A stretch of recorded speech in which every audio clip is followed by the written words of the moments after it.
I remember my grandma's favorite story was about how everything cost 2 cents when she was young.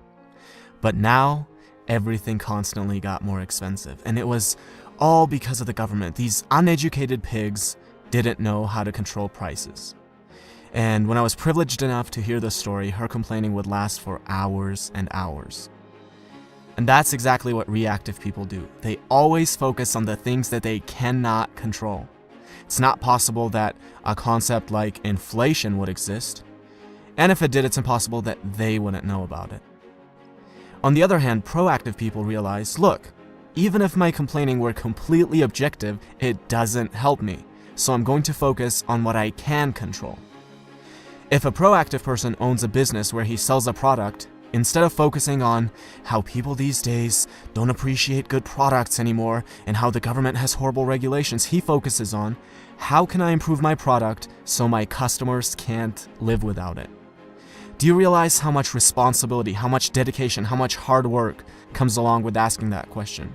And what do you think our effort minimizing brain is going to pick as default? And that is exactly why most people focus on the things that they cannot control rather than focusing on the things that they can.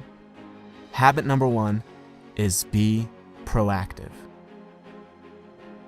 Now, imagine you're at a funeral, but this one's different from all the funerals you've ever been to.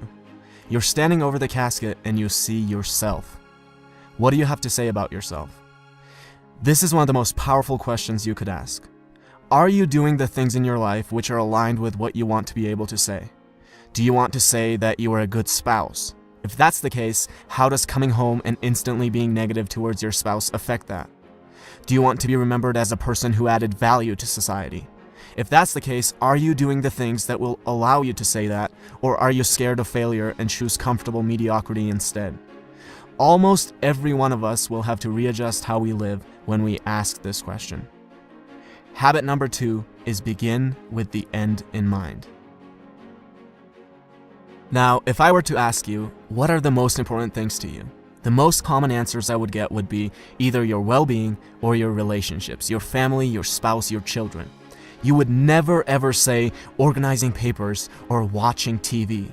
But how many of us spend more time organizing papers and watching TV than planning our nutrition and going to the gym or cultivating a healthy family environment? There's a horrible disconnect between what we say and how we actually allocate our time. Habit number 3 is put first things first. Now, imagine you're an author and I'm an author, and we both write interesting books, and we both have access to an audience of about 100,000 people. I read your book and I love it, so I decide to share it with my audience, and as a result, you now have thousands of people buying your book and reading your ideas. You see this and think, who is this guy? Let me take a look at his book. You start reading my book and think I have ideas that are valuable, so you decide to share it with your audience. And as a result, I now have thousands of people buying my book and reading my ideas. Notice how different this is from my creating a little creepy Amazon account, finding your book and leaving a bad review, hoping that this will deter a few people from buying your book, which will in turn somehow get them to buy my book. Habit number 4 is think win-win. Stop thinking of everything as a zero-sum game. For you to win, another person does not have to lose. Something I want my viewers to do is to subscribe to my channel. But you will never hear me say, well, I worked really hard, guys. I dedicated so many hours to this. Please subscribe. Look, who cares if I worked hard? Who cares if I've spent days creating this video? The real questions are, does it offer value to you? And why should you dedicate your time to subscribing when you could be doing anything else that you want? Habit number 5 is something that I try to use every single day with every interaction that I have and with every comment that I reply to, and it is this: seek first to understand, then to be understood. Now, imagine there are 2 people and a tree with 5 apples on it. They're both too short to reach the apples, but if one of them sits on the other's shoulders, he can reach all 5 of the apples. This is called synergy. The whole is greater than the sum of its parts. Now, I'll be the first one to admit that you can't achieve this with everyone, but you should always be looking for opportunities to create synergy. With every synergistic opportunity you create, you can gather many more apples than you otherwise would by yourself. Habit number 6 is synergize. A man has been trying to cut down a tree for hours, and after a while his neighbor can't take it anymore, goes over and says, "You know, if you sharpen the saw, you'll be able to cut it down faster."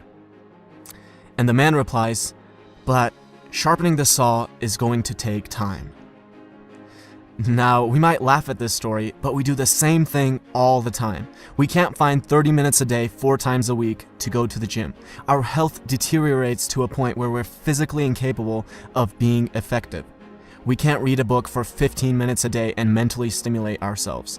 No, these things take too much time. And then we have the audacity to ask for little tips and tricks on how to be effective.